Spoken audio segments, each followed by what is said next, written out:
Hoje a gente vai mergulhar numa passagem bíblica que, olha, é bem curta, mas de uma profundidade imensa.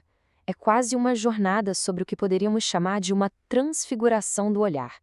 A gente vai ver como se sai do preconceito para chegar a uma visão de céus abertos. E tudo começa exatamente aqui, com essa pergunta, sabe? Uma pergunta carregada de ceticismo, que já prepara todo o cenário.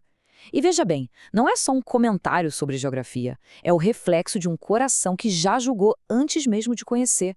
Essa primeira parte, então, nos joga direto numa experiência que é universal: o preconceito. Aquelas ideias que a gente forma sobre alguma coisa ou alguém antes de saber a verdade. A pergunta de Natanael é muito mais profunda do que parece à primeira vista. Ela acaba revelando uma tendência que todos nós temos, né? De descartar algo só pela sua origem. De acreditar que uma coisa extraordinária não tem como surgir do que é comum, do que é pequeno. E a resposta para esse ceticismo todo é fascinante. O Felipe não entra num debate, ele não tenta provar um ponto com teologia. A resposta para a dúvida não é um argumento perfeito, é um convite. Um convite simples, direto, para uma experiência pessoal. Vem e vê. E é esse convite que leva a gente para o ponto de virada da história. O momento em que o encontro físico acontece, mas ele já tinha sido antecipado por um encontro num outro plano. No plano do invisível, da consciência.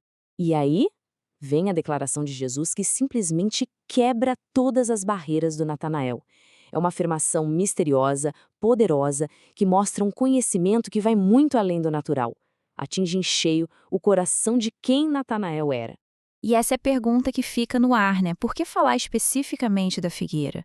O que é que tinha de tão especial naquele lugar para causar uma reação tão forte em Natanael? E a resposta é muito profunda. A figueira não era só um lugar para descansar. Na tradição da época, era o espaço sagrado da busca interior, o lugar onde se meditava nas promessas de Deus para Israel. Natanael estava ali, buscando a redenção. Então o ponto central é esse aqui. Quando Jesus diz, eu te vi, ele está revelando que a nossa subjetividade mais profunda, sabe, aquela nossa busca silenciosa, é um solo sagrado. É um lugar visto e conhecido pelo divino.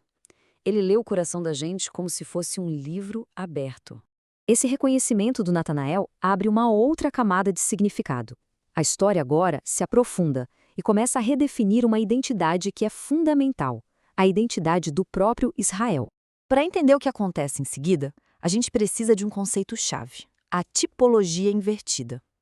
Jesus não está só elogiando Natanael. Ele está se conectando com uma história muito antiga, para restaurar essa história e dar a ela um novo sentido. E essa comparação ilustra a ideia de um jeito brilhante.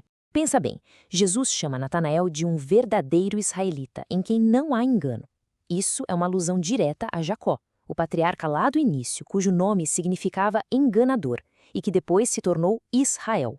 Natanael, então, é como se fosse o Israel restaurado, definido não pela luta, pela astúcia, mas pela sinceridade. A consequência disso é transformadora.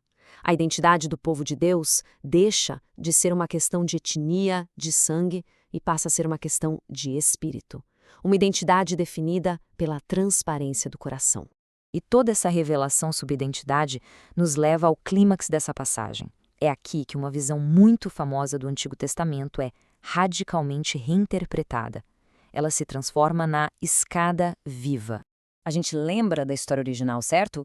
Jacó sonha com uma escada de pedra, um ponto de conexão entre o céu e a terra, um objeto que liga o divino ao humano. Agora, olha só o que Jesus diz. Ele pega essa imagem tão poderosa e a transforma completamente, aplicando-a a si mesmo. Aquela visão antiga se torna uma nova realidade, e essa realidade é centrada numa pessoa. A escada não é mais um objeto de pedra. Cristo é a escada viva. Ele mesmo se torna o eixo da revelação, a ponte onde a verticalidade de Deus encontra a nossa horizontalidade humana. E isso muda tudo. O acesso a Deus não está mais ligado a um lugar específico, a um templo, nem a um ritual. O acesso passa a ser relacional. A conexão com o céu acontece através de um relacionamento com Ele. E, finalmente, a história se encerra com uma promessa. A promessa de que essa revelação toda é só o começo. A promessa de ver coisas ainda maiores. É uma transformação assim muito rápida e impressionante. Natanael começa com a dúvida, passa por um reconhecimento profundo e termina recebendo uma promessa de que a visão dele vai ser ainda mais expandida. A mensagem central dessa história toda é profundamente pessoal. Não se trata só de encontrar um bom professor ou um guia moral. A questão aqui é ser encontrado. É ser visto na nossa busca mais íntima, mais silenciosa, por aquele que é a própria palavra de Deus feita carne. E assim, essa análise nos deixa com uma pergunta para a gente refletir.